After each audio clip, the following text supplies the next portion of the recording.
এই গরমেও আমার শান্তি নেই, দৌড়া দৌড়ি লম্প জম্প লেগেই আছে। কারণ হচ্ছে টুল্লু বাবু 30 মিনিট ঘোরার পরেও কিন্তু আমি বাড়ি যাব না, তাই ধর্নায় বসেছে।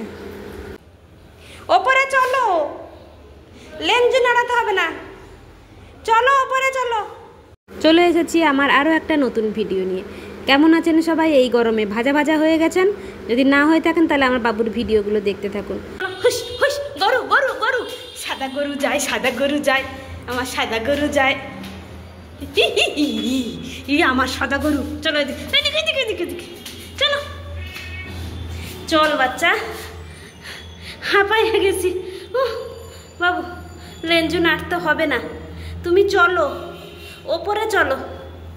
আমাকে 10 মিনিট ধরে চক্কর খাইয়েছে, ঘেমে স্নান হয়ে গেছি, তাই ভাবলাম তোকে হাঁটিয়ে হাঁটিয়ে নিয়ে যাই।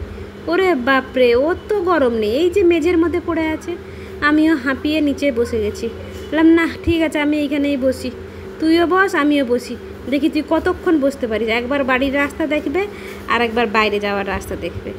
নবাবের মতো বসে রয়েছে ছেলেটা, আর আমি হাঁপাচ্ছি কুকুরের মতো। ভাবা যায় কি বদমাস ছেলে।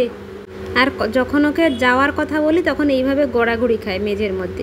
যেই দেখলো ওকে আমি ধরতে আসছি, রাস্তা ক্লিয়ার, নিচে নেমে যাই। মানে কি বলবো, একবার নিচে দৌড়ে দৌড়ে যাই, একবার উপরে আসি, এই করতে করতে আমি হাঁপিয়ে যাচ্ছি। আর ওর কোনো ব্যাপারই না, এইভাবে কি সুন্দর করে বসে থাকে, না যাওয়ার ভান করে। এইখানে আমি দেখাতে গেছি যে এটা হচ্ছে বাইরে যাওয়ার রাস্তা, এটা হচ্ছে উপরে যাওয়ার রাস্তা। কোন মানুষ মানে বিড়াল এইভাবে বসে থাকে? এটা করতে করতে স্যার আবার উপরে চলে গেলেন। মানে এদিক দিয়ে যদি লাফ দেওয়া যায় ও উল্টো দিকের বাড়িতে।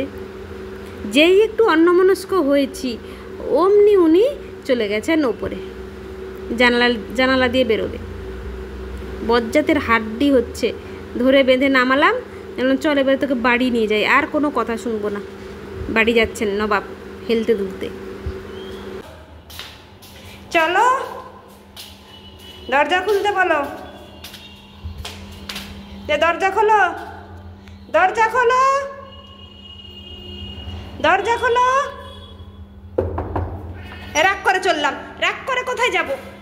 এদিকে এদিকে, চলো চলো চলো। নীলগাই নীলগাই, ও নীলগাই। হ্যাঁ, লিফট আনতে হবে না, লিফট আনতে হবে না, চলো লিফটে কোথাও যেতে হবে না। দেরি হলে বাবুর আবার রাগ হয়, রাগ করে চলে যায় লিফটের কাছে। তো চলে এলাম বাড়িতে নিয়ে। তার আগেই টুনি চলে এসেছিলো, ওকে নিয়ে একটু হাঁটাচ্ছিলাম বেশি করে, যাতে চিৎকার করতে না হয়।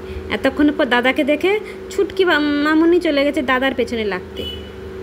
এবারে বাইরের থেকে এসে বনুকে একটু ধরে দিয়ে দিল, তারপরে বাথরুমে যেতে হবে। বাইরের থেকে এসে সবসময় হাত পা ধুতে হয়, তো আপনারাও নিশ্চয়ই হাত পা ধুয়ে ফ্রেশ হয়ে বসেন। ও তাই বাথরুমের গোড়ায় চলে গেল, বাথরুমটা খুলে দাও, আমি একটু হাত পা মুখ ধুয়ে আসি, তারপরে খাওয়া দাওয়া করে ঘুম দেব।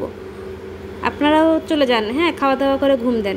টুল্লুবাবু খাবে, তার মাঝখানে ছুটকিরা আবার যা পায় তাই নিয়ে খেলে, ও খেলাধুলা করবে। ও রাত 12টা অবধি খেলাধুলা করে যখন আমি ঘুমোতে যাব তখন ঘুমিয়ে যাবে। আবার আমার বেল্ট নিয়ে কেন সবসময় তোদের চলে? তাই বনুকে একটু দিয়ে দিল। কেমন লাগলো অবশ্যই বলে যাবেন, ভালো লাগলে লাইক করে দেবেন। Bye bye.